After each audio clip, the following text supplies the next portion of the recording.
The sound of Italian leather meeting flesh echoed through the marble atrium like a gunshot.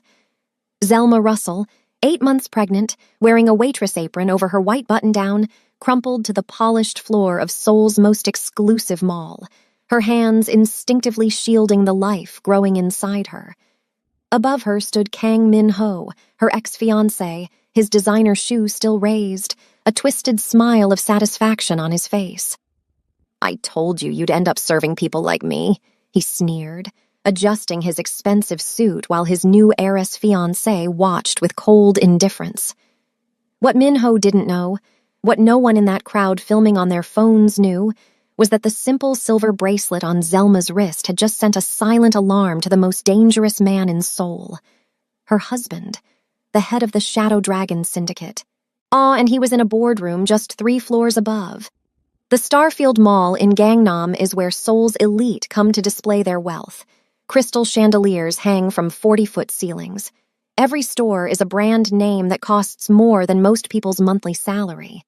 And on the 3rd-floor cafe terrace, surrounded by spilled coffee and shattered porcelain, Zelma Russell lay gasping, her dark skin contrasting against the stark white marble, her ponytail disheveled from the fall.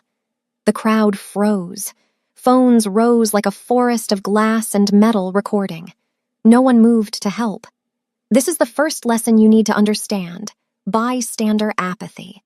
Min-ho played to his audience, while his new fiancée, Park Ji-yoon, standing behind him in her white power suit, clutching her luxury handbag. He was performing, asserting dominance, making sure this pregnant woman, this woman who dared to leave him 2 years ago, knew her place in his world. "Look at you," he spat, circling her like a predator. "I gave you everything, designer clothes, a penthouse view, my family name, and you threw it away to... what? Serve coffee?" Zelma's breath came in short gasps, her hand pressed against her swollen belly, feeling for movement. "Please be okay. Please." The temperature drops. Then something shifted. The air in the mall changed. It wasn't physical, not at first, but everyone felt it. Like the moment before a thunderstorm when the pressure drops and every animal knows to seek shelter. The mall's steel security shutters began descending over every exit with a mechanical grinding sound. The main entrance, the side doors, the emergency exits, all sealing simultaneously. People looked around, confused. Murmurs spread through the crowd, and then they heard it. Footsteps, slow, deliberate, measured, the rhythm of absolute confidence. The crowd began to part instinctively, bodies moving before minds could process why. Like the Red Sea splitting before Moses, a pathway opened through hundreds of shoppers, all of them suddenly unable to meet the eyes of the man approaching. Enter the Shadow Dragon. Suk Jun-seo emerged from the crowd like death personified. Tall, broad-shouldered, his charcoal black suit tailored so precisely it looked like it was part of his skin. Not a single strand of his styled back hair was out of place.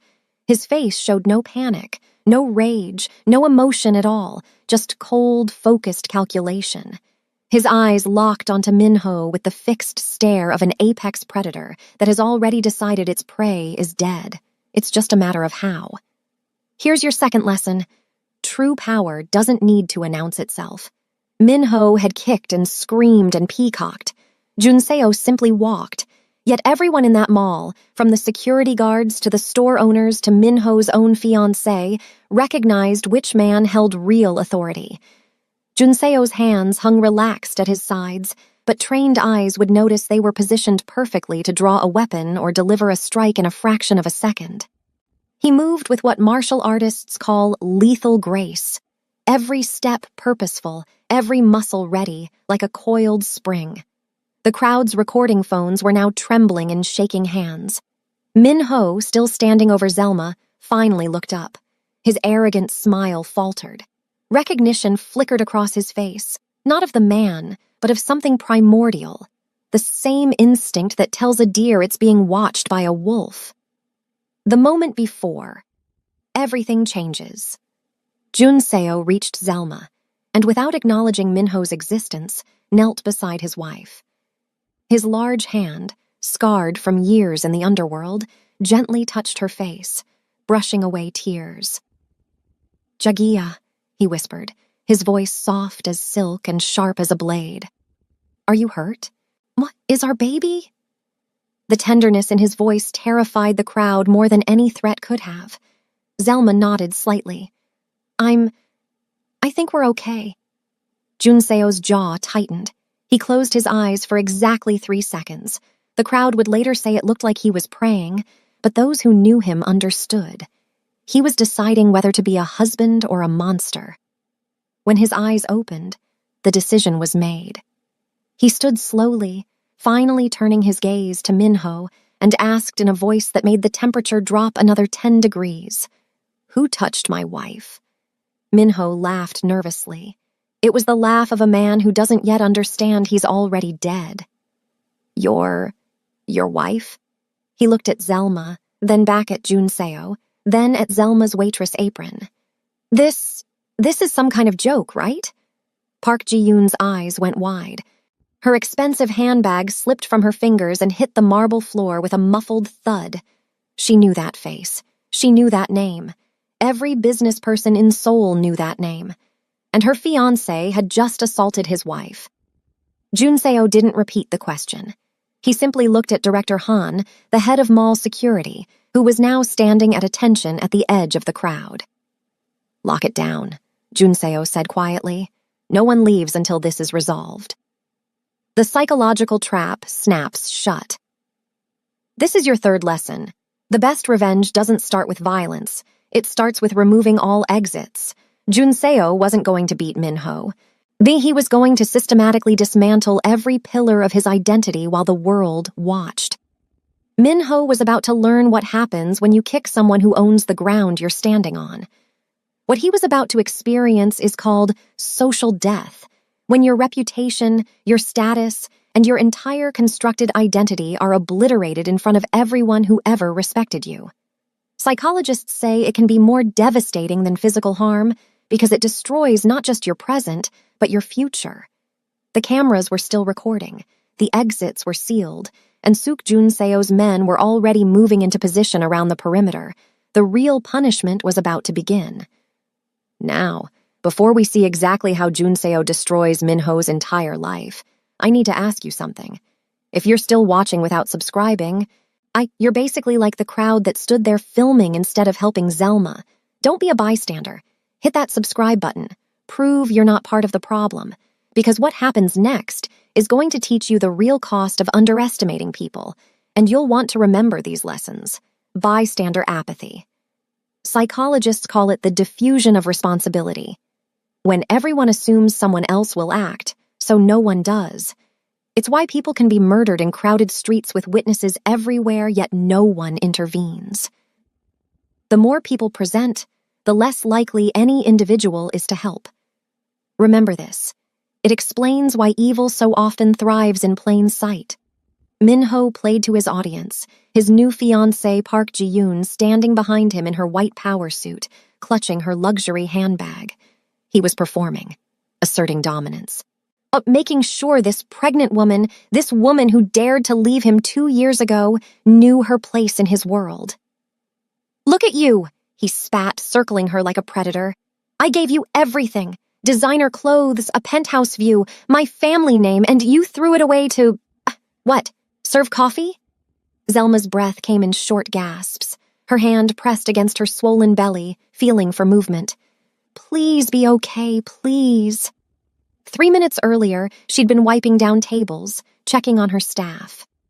The Z-Line Cafe was one of 12 restaurants she secretly owned in this mall, but no one knew that.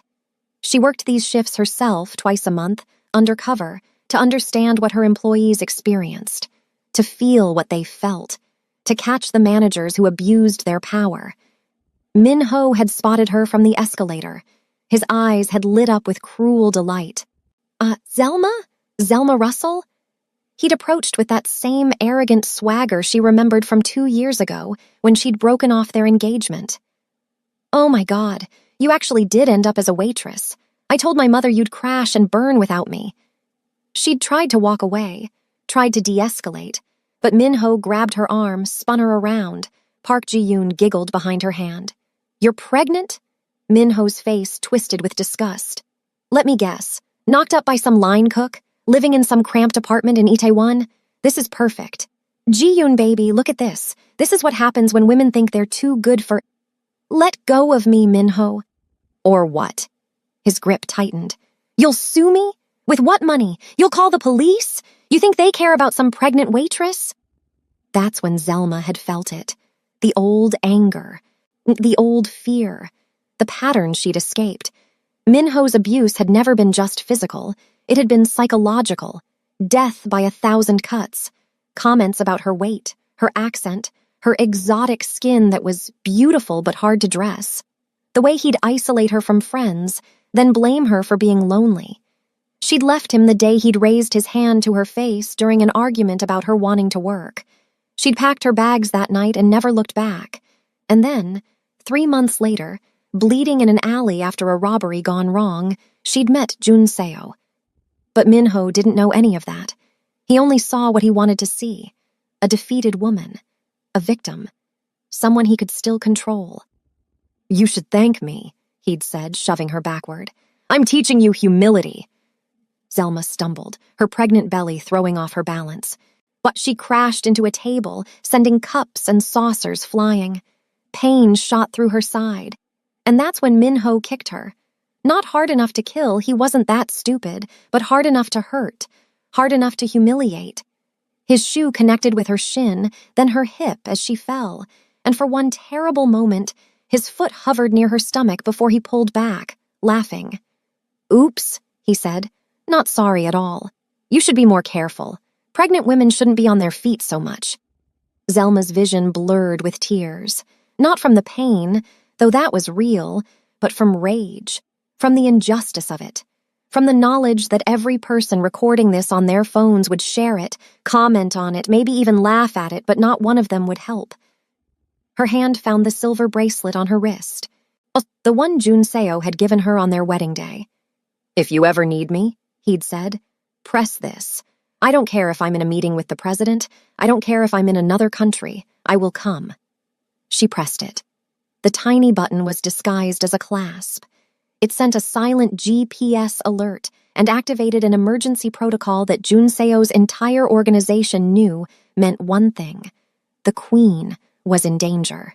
Predators choose victims based on perceived vulnerability. Minho targeted Zelma because he thought she was alone, powerless, and friendless. He didn't bother to investigate her current life. He just assumed his narrative was true. This is called confirmation bias. He believed she was nothing, so he only saw evidence that confirmed that belief.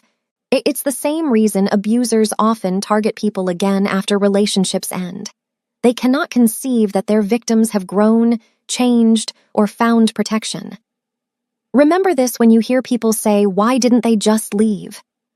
Leaving is just the beginning. The danger often escalates after. Minho was still talking, performing for the crowd when the temperature dropped.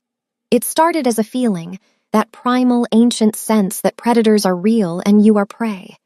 The air in the mall changed. People stopped browsing. Conversations died mid-sentence. Even the background music seemed to fade. Then came the footsteps. Slow, deliberate, measured. The rhythm of absolute confidence. The crowd at the far end of the mall began to part instinctively, bodies moving before minds could process why. Like the Red Sea splitting before Moses, a pathway opened through hundreds of shoppers, all of them suddenly unable to meet the eyes of the man approaching. Suk Jun Seo emerged from the crowd like death personified. Tall, broad-shouldered, his charcoal black suit tailored so precisely it looked like it was part of his skin. Not a single strand of his styled back hair was out of place. His face showed no panic, no rage, no emotion at all, just cold, focused calculation. His eyes locked onto Minho with the fixed stare of an apex predator that has already decided its prey is dead. It's just a matter of how. True power doesn't need to announce itself. Watch how people move around someone and you'll understand their real status. Minho had kicked and screamed and peacocked. Junzio simply walked. Yet everyone in that mall, from the security guards to the store owners to Minho's own fiancé, recognized which man held real authority. This is what behavioral psychologists call nonverbal dominance. It's in the posture, the gait, the micro-expressions. Predators recognize other predators, and prey recognize both. Junseo's hands hung relaxed at his sides, but trained eyes would notice they were positioned perfectly to draw a weapon or deliver a strike in a fraction of a second. He moved with what martial artists call lethal grace, every step purposeful, every muscle ready, like a coiled spring. The crowd's recording phones were now trembling in shaking hands. A woman near the front whispered, "Oh God, that's Suk Junseo." Another voice, barely audible, "The Shadow Dragon. Why is he here? Someone's about to die." Minho, still standing over Zelma, finally looked up. His arrogant smile faltered. Recognition flickered across his face, not of the man, but of something primordial. The same instinct that tells a deer it's being watched by a wolf. Park Ji-yoon's eyes went wide. Her expensive handbag slipped from her fingers and hit the marble floor with a muffled thud. She knew that face. She knew that name. Every business person in Seoul knew that name, and her fiancé had just assaulted his wife. Junseo reached Zelma, and without acknowledging Minho's existence, knelt beside his wife. His large hand, scarred from years in the underworld, gently touched her face, brushing away tears. "Jagia," he whispered, his voice soft as silk and sharp as a blade. "Are you hurt? Is our baby?" The tenderness in his voice terrified the crowd more than any threat could have. The most dangerous people are those who have something to lose. A man with nothing is reckless. A man with everything is careful. But a man who has everything and sees it threatened, that man becomes a force of nature. Junseo's softness toward Zelma wasn't weakness.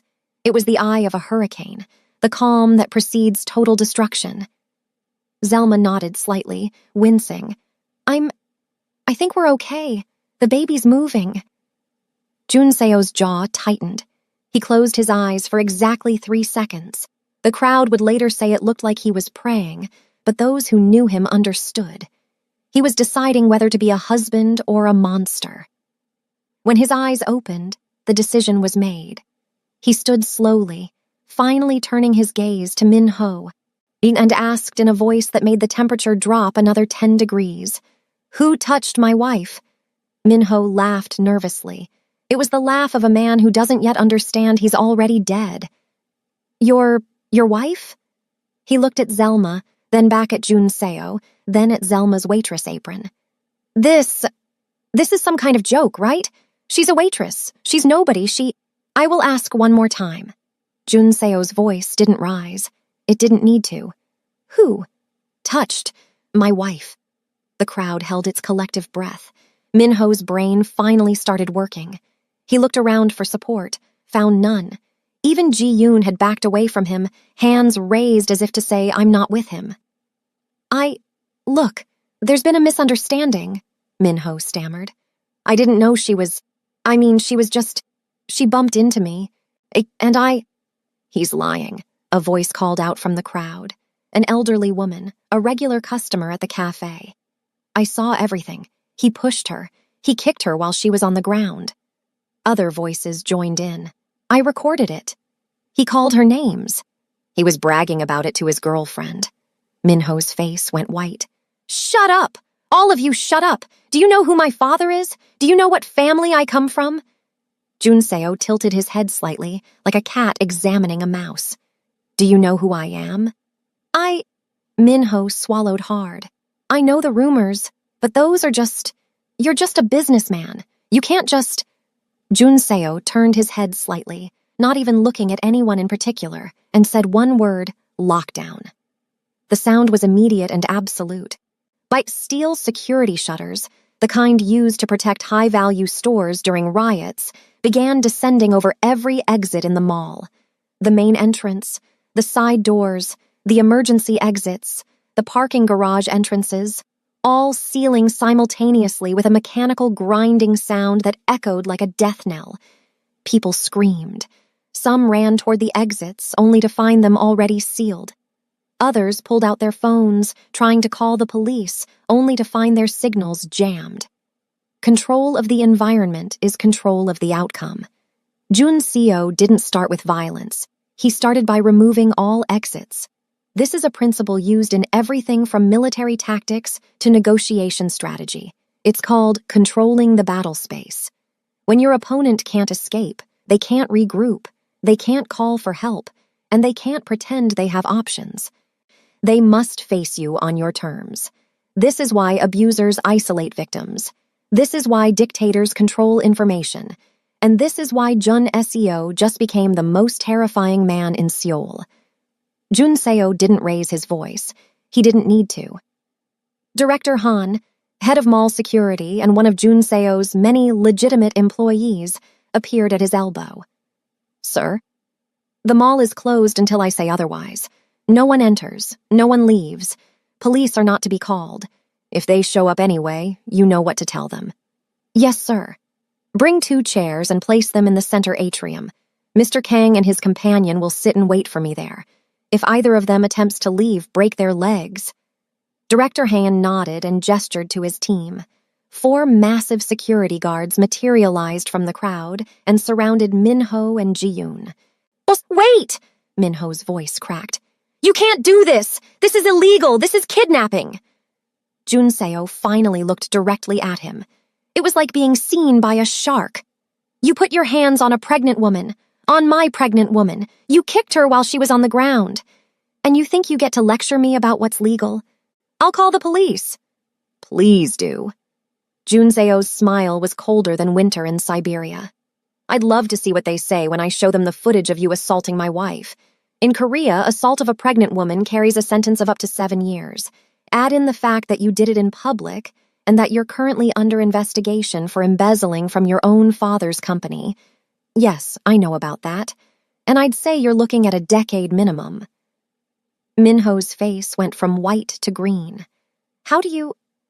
I know everything about you, Kang Minho. I know you've been stealing from Kang Enterprises to fund your gambling habit. I know your father is about to cut you off. I know you're only marrying Miss Park because her father promised to bail you out. And I know... Jun Seo leaned in close. Why, his voice dropping to a whisper only Minho could hear. That the private loan shark who saved your family's company last month? That's mine, too. You literally just kicked your own creditor's wife. Minho's legs gave out. The security guards caught him before he hit the ground and dragged him toward the center atrium. Ji-yoon tried to speak. Mr. Suk, Jun Seo held up one hand. You watched. You laughed. You are complicit. Sit. She sat. Jun Seo returned to Zelma, who was being helped to her feet by 2 female staff members. Can you walk, Jagia? I think so. Jun Seo, please don't... Shh. He cupped her face in his hands. You're going to the medical suite. Dr. Yoon is already on his way. I need to make sure you and our son are safe. Then I'll deal with this. Don't kill him. Jun Seo's expression didn't change. I won't. Jun Seo, I promise, I won't kill him. He kissed her forehead gently. But I will teach him.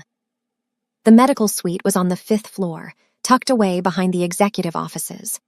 It was technically a first aid station according to the mall's public directory, but in reality, it was a fully equipped private clinic with surgical capabilities. Jun Seo had paid for it himself when he'd bought 60% of the mall's shares 3 years ago. Dr. Yoon, an older man with steady hands and the kind of discretion that came from years of treating gunshot wounds without asking questions, was already waiting with a nurse and a portable ultrasound machine. Mrs. Suk, he bowed respectfully, let's get you on the table. Zelma was helped onto the examination table, her waitress apron finally removed. Beneath it, her belly was swollen and round. We stretched tight with the life inside. Dr. Yoon began his examination with practiced efficiency. Jun Seo stood by the door motionless, his eyes never leaving his wife. His hands, which had been so relaxed before, were now clenched into fists so tight his knuckles were white. Tell me, Zelma said softly while Dr. Yoon worked. Tell you what? Tell me what you're thinking. I can see it in your face. You're deciding how much pain to inflict. Junseo was quiet for a moment. Then, do you remember the night we met? Of course she did. How could she forget? 2 years ago. Zelma had been working the late shift at a different restaurant, a small, family-owned place in Itaewon. It was past midnight. The streets were empty except for occasional drunk salarymen stumbling home. She'd been taking out the trash when she heard the sound. A low groan, barely human. In the alley behind the restaurant, she'd found him. A man in an expensive suit, blood soaking through the fabric at his side, his face pale with blood loss. Any sane person would have called the police and run. But Zelma had seen too much violence in her own life to abandon someone dying. And something about the way he looked at her, not demanding, not entitled, just exhausted and resigned to death, made her kneel beside him. "Stay with me," she'd said, pressing her apron against his wound. "I'm calling an ambulance." His hand shot out and grabbed her wrist. "No police, no hospital." "You're bleeding out." "I know." He'd actually smiled. "Bad night, wrong place, rival gang." You're Yakuza? Mafia?" Something like that. His eyes were already starting to close. "If you call the cops, I'm dead anyway, either from this wound or from them finding me." Zelma had made a decision in that moment that would change her life forever. She'd dragged him, a man twice her weight, into the restaurant's back room. She'd used the first aid kit meant for kitchen burns and cuts to stop the bleeding. She'd stitched him up with the kind of careful precision she'd learned from YouTube videos watched during her pre-med days, before she'd dropped out to escape Minho's control. Junseo had passed out from the pain, which was probably for the best. When he woke up 6 hours later, dawn was breaking, and Zelma was sitting beside him with a bowl of soup. "You should eat," she'd said. "You lost a lot of blood." He'd stared at her like she was an alien. Why did you help me?" "Because you were dying." "I could be dangerous." "You are dangerous, but you're also hurt. Those aren't mutually exclusive." He'd eaten the soup in silence. Then, "What's your name?" "Zelma Russell." I don't want to know. Safer that way." But he'd told her anyway. "Suk Junseo, and I owe you my life." "You don't owe me anything. Just try to get shot less." He'd laughed, actually laughed, and winced from the pain of it. "I'll try." He'd left that morning with a promise. "If you ever need anything, I'll come." She'd assumed she'd never see him again, but 2 weeks later he'd returned to the restaurant, not bleeding this time, dressed in a perfect suit, looking like he owned the world. He'd sat at the counter and ordered coffee. "You came back," Zelma had said, surprised. "I wanted to pay you for the medical care." "I don't want your money." "Then what do you want?" She'd considered. "Conversation. I want to know why someone like you does what you do." So they'd talked. Every week he'd come back. They'd talk about everything: philosophy, history, her dreams of running her own business, his complicated relationship with power and violence. He'd told her about growing up in the underworld, about taking over his father's organization, about the weight of responsibility. And somewhere in those conversations, they'd fallen in love. 6 months later, he'd proposed, not with fanfare or public displays, but quietly, in that same back room where she'd saved his life. "I'm not a good man," he'd said. "I've done terrible things. I'll probably do more. But with you, I want to be better. I want to build something that isn't just blood and fear. Marry me." She'd said yes. Back to the present. "I remember," Zelma said softly, watching Junseo's face. "You told me you'd never let anyone hurt me the way he did." "And I failed." Junseo's voice was hollow. "You were on the ground, pregnant with our son, and I wasn't there. But you came. The moment I called, you came." "Not fast enough." Dr. Yoon looked up from the ultrasound screen. "The baby is fine. Strong heartbeat. No signs of distress. Mrs. Suk, you're going to have some bruising on your hip and shin, but there's no damage to the uterus. You and your son are very lucky." The tension in Junseo's shoulders released, just slightly. "You're sure?" "I'm sure. She should rest for a few days, keep weight off that leg, and avoid stress. But both of them will be fine. Thank you, doctor. Zelma reached for Junseo's hand. See? We're okay. Now please, when you go back down there, remember, he's not worth becoming a monster for. Junseo's face was unreadable. I'm already a monster, Jagia. I've just been pretending otherwise for you. Then keep pretending. For me. For our son. She squeezed his hand. Don't kill him. Just teach him. Make sure he never does this to anyone else. Junseo was quiet for a long moment. Then he nodded. I'll teach him. I promise. He kissed her forehead, then her lips, then her belly where their son grew. Rest. I'll be back soon. As he walked toward the door, Zelma called out, Junseo? He turned. Make sure he understands. Not just that he hurt me, but that he can't do this to anyone, ever. Junseo's smile was sharp as broken glass. Oh, he'll understand. The whole world will understand. Revenge isn't about violence. It's about teaching. The best revenge doesn't destroy the person. It destroys their ability to hurt others. It removes their power, their platform, their protection. It exposes them for what they really are. What Junseo was about to do wasn't murder. It was education, and Minho was about to get the most expensive lesson of his life. Junseo walked back toward the atrium, and with every step, the mall seemed to grow quieter. People pressed themselves against walls. Store owners closed their doors. Even the ambient music had been cut. In the center of the atrium, under the grand crystal chandelier, sat Minho and Ji-yoon in 2 chairs, surrounded by Junseo's men. They looked like defendants awaiting sentencing, and in a way, they were. Junseo had promised Zelma he wouldn't kill Minho, but he'd never promised Minho would survive what came next. Junseo emerged from the elevator and walked back into the atrium with the same unhurried pace that had terrified the crowd before. Every eye was on him. Every phone was still recording. He'd made sure of that. Director Han had specifically instructed security not to confiscate devices. What was about to happen needed witnesses. Minho sat in his chair, trying to maintain some semblance of dignity, but his leg bounced nervously. Sweat beaded on his forehead. Ji-yoon sat beside him, perfectly still, her eyes calculating her next move. Junseo stopped about 10 feet away from them and pulled out his phone. He didn't say anything. He simply made a call, put it on speaker, and waited. A voice answered on the second ring. Yes. Aye, sir? Execute Protocol 7 on Kang Minho. Full spectrum.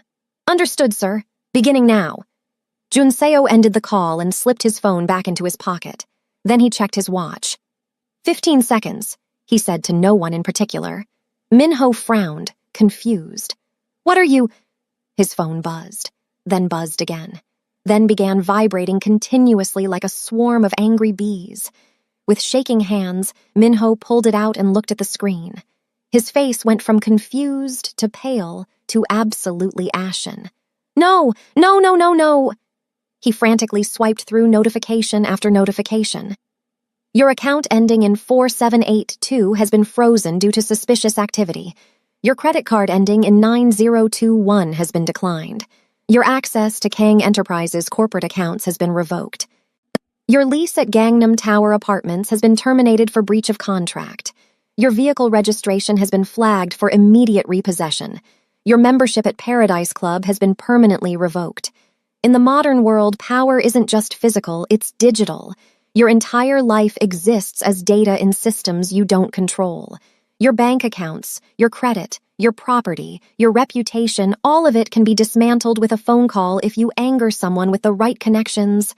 This is what cybersecurity experts call a coordinated infrastructure attack.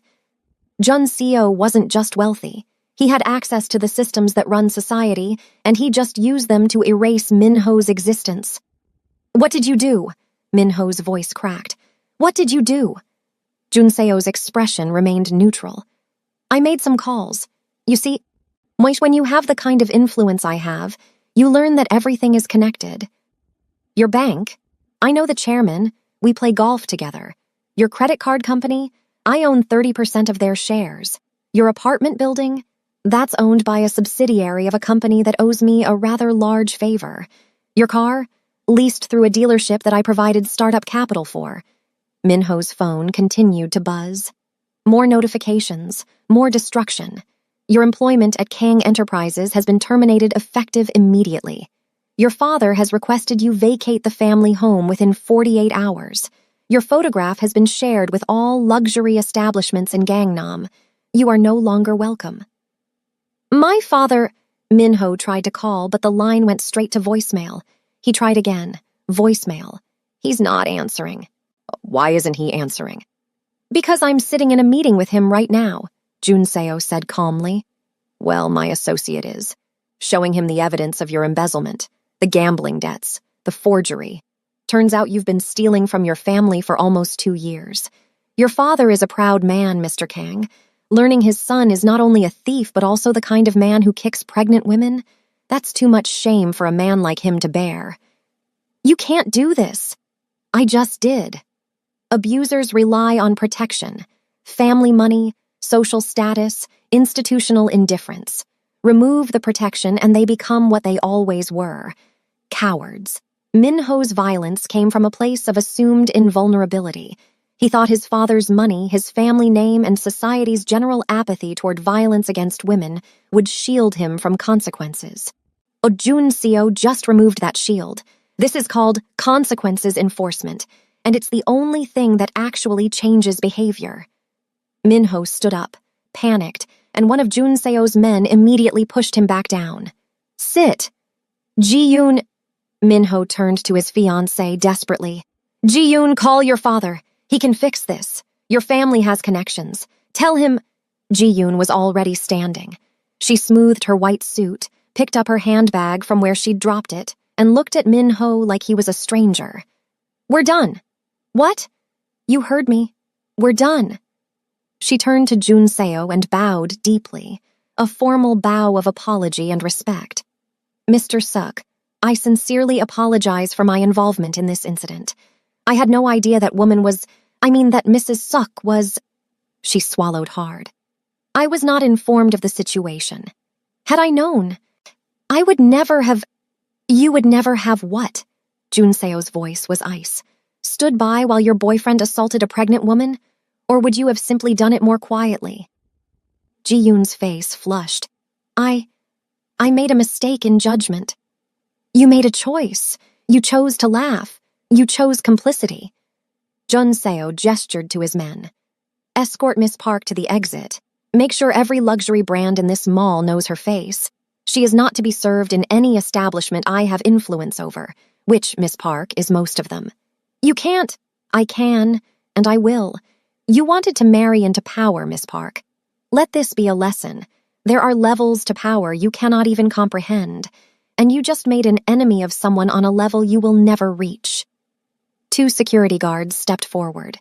Ji-yoon looked at Minho one last time, not with regret, but with disgust that she'd hitched her wagon to such a spectacular failure and then allowed herself to be escorted away. Minho watched her go, his last ally abandoning him, and something in him broke. Please, he whispered. Please, I'll do anything. I'll apologize. I'll pay. Stand up! Minho stood on shaking legs. Junseo addressed the crowd, his voice carrying through the silent atrium. Most of you have your phones out. You've been recording since this started. Good. I want you to keep recording. I want this to spread. I want everyone to see what happens when you touch what's mine. He turned slowly, making eye contact with different people in the crowd. The woman who was assaulted today, the woman this man kicked while she was pregnant and defenseless, is not just my wife. She is Zelma Russell Suk, the owner of Z-Line Restaurant Group. Every cafe, every restaurant, every food establishment in this mall with a Z in its logo, she owns them. She wasn't working as a waitress because she was poor. She was working because she cares about her employees, because she wanted to understand their struggles, because she has the kind of empathy this man, he gestured at Minho, will never possess. Gasps rippled through the crowd. People pulled out their phones, searching for Z-Line Restaurant Group. The search results showed a multi-million-dollar company with locations across Seoul, Tokyo, and Hong Kong. She built that empire from nothing, Jun Seo continued. While men like Mr. Kang here were coasting on their father's names, she was working 3 jobs to fund her first restaurant. While he was gambling away his inheritance, she was learning how to run a business. And when she met me, she didn't want my money. She wanted to build something herself. So I helped her. I invested. I provided connections.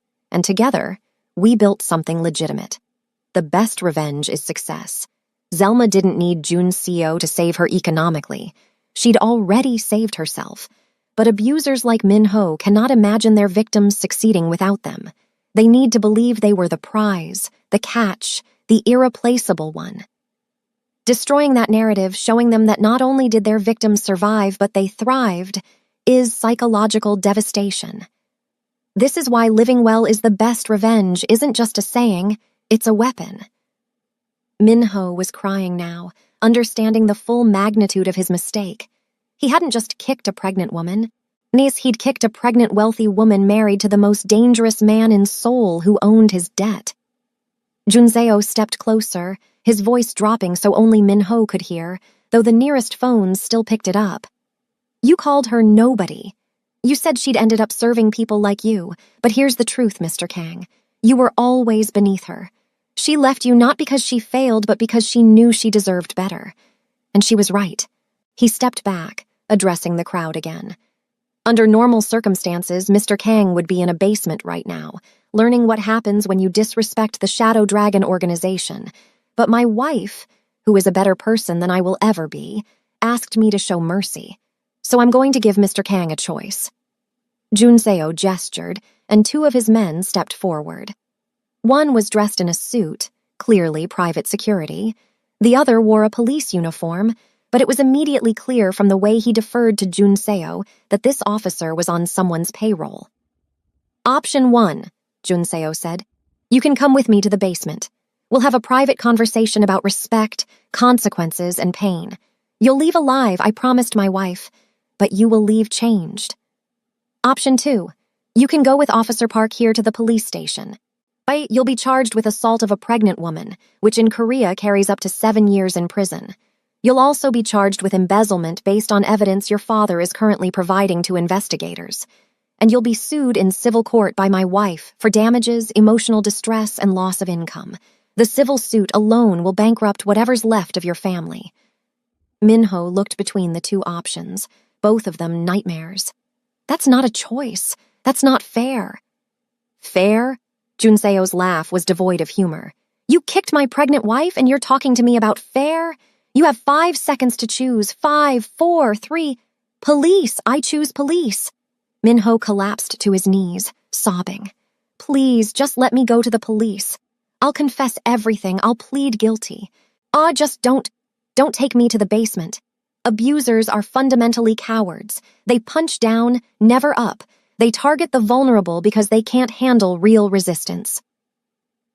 The moment Min Ho faced actual consequences, the moment he faced someone more powerful than him, he crumbled.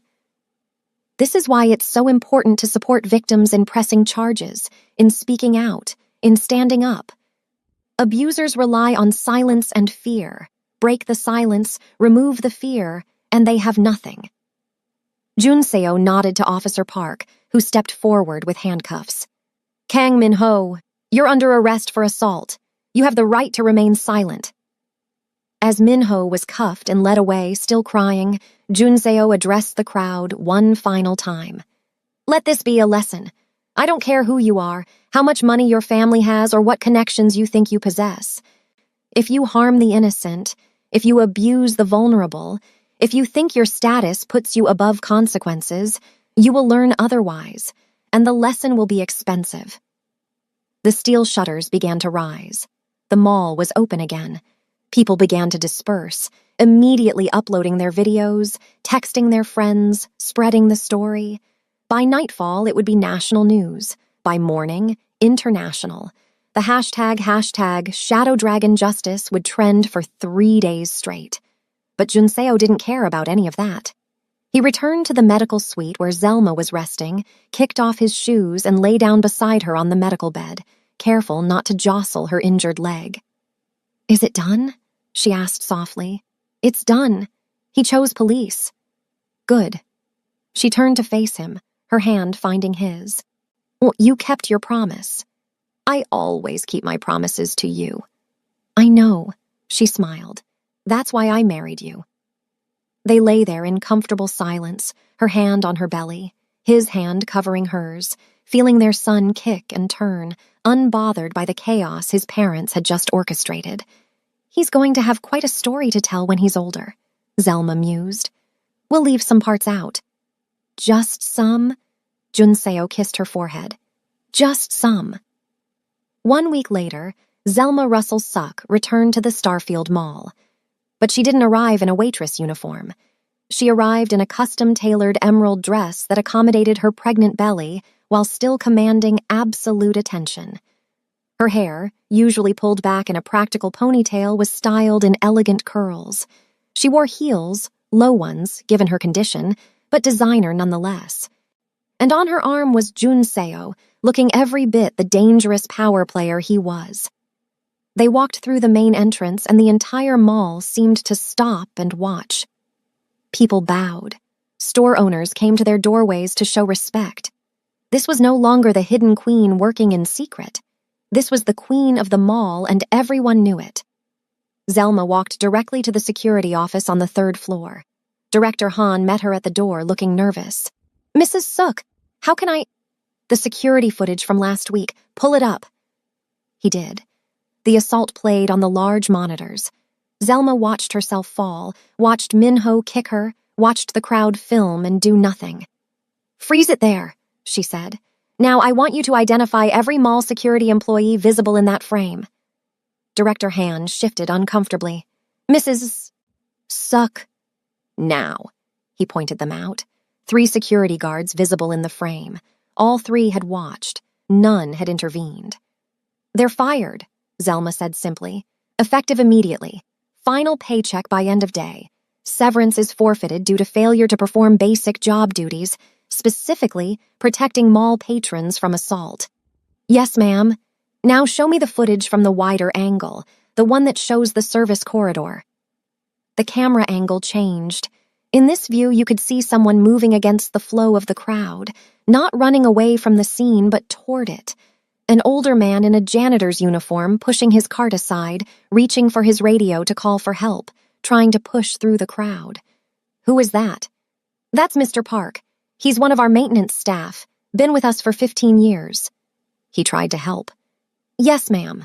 He was calling for security when Mr. Suck arrived and handled the situation." Zelma nodded. "Promote him. I want him as supervisor of the maintenance department. Double his current salary.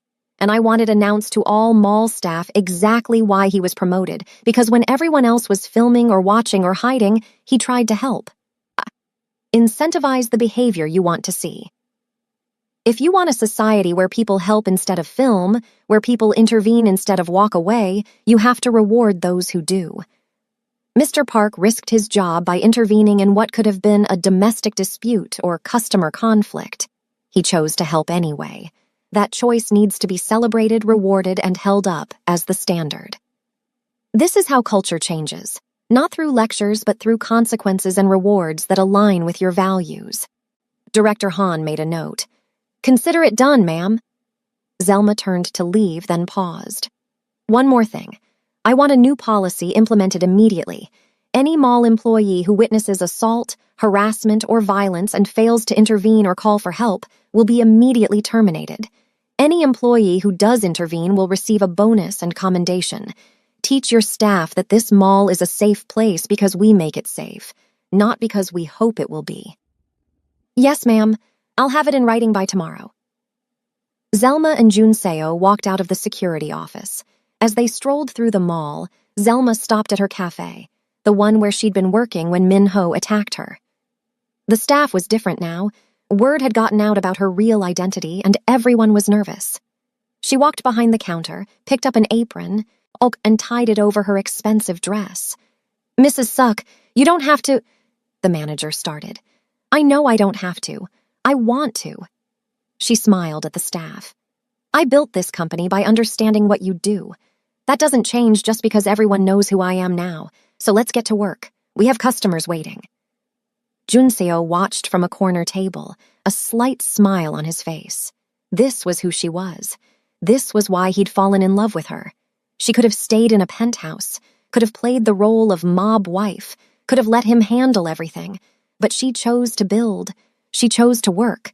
She chose to be more than just his shadow. And that, he thought, was true power. So what did we learn from Zelma and Junseo's story? Let's recap the lessons. 1. The bystander effect is real and deadly. When everyone assumes someone else will help, no one helps. Be the person who intervenes. 2. Predators choose victims based on perceived vulnerability. They rely on assumptions. Never assume you know someone's full story. 3. True power doesn't announce itself. It's shown through actions, respect, and control without force. 4. The most dangerous people are those protecting what they love. Never threaten someone's family if you don't know what they're capable of. 5. Control the environment. Control the outcome. Remove your opponent's exits and options. 6. In the modern world, power is digital. Your entire life exists as data that can be dismantled by those with access. 7. Abusers rely on protection. Family, money, status. Remove it and they're revealed as cowards. 8. The best revenge is success. Build a life so good that your abuser's narrative about you becomes laughable. 9. Abusers are fundamentally cowards who punch down, never up. They crumble when faced with real consequences. 10. Incentivize the behavior you want to see. Reward those who help. Punish those who enable violence through inaction. These aren't just lessons from a story. These are principles you can apply to your real life. Whether you're dealing with workplace bullies, toxic relationships, or just navigating a world that often rewards bad behavior, remember what Zelma and Junseo taught us. Build your power in silence. Protect what matters. And when someone underestimates you, make sure the lesson they learn is permanent. Now, if this story taught you something, if it made you think differently about power, justice, or standing up to bullies, then do something about it. Hit that like button right now. Not just because it helps the algorithm, but because you're voting for more stories that actually teach you something valuable. You're saying, yes, I want content that makes me smarter, not just entertained. Subscribe if you believe that stories should have meaning, that every minute you spend watching should give you something you can use, because that's what we do here. We tell stories that educate while they thrill. And comment below, what's the biggest lesson you're taking from Zelma's story? Have you ever underestimated someone only to realize too late who they really were? Or have you been underestimated? Share your story. Let's build a community of people who understand that real power isn't about violence. It's about protection, preparation, and proving people wrong by succeeding beyond their wildest imagination. And if you know someone who needs to hear this story, someone who's being underestimated, someone who's rebuilding after leaving an abusive relationship, someone who needs to remember that their past doesn't define their future, share this video with them. Be the person who helps, not the person who just watches, because at the end of the day, we all have a choice. We can be Minho arrogant, cruel, underestimating others until we're destroyed by our own ignorance. We can be the crowd, filming, watching, doing nothing. Or we can be Zelma, building our power quietly, helping others, and rising above every person who ever doubted us. Which one will you be? See you in the next story.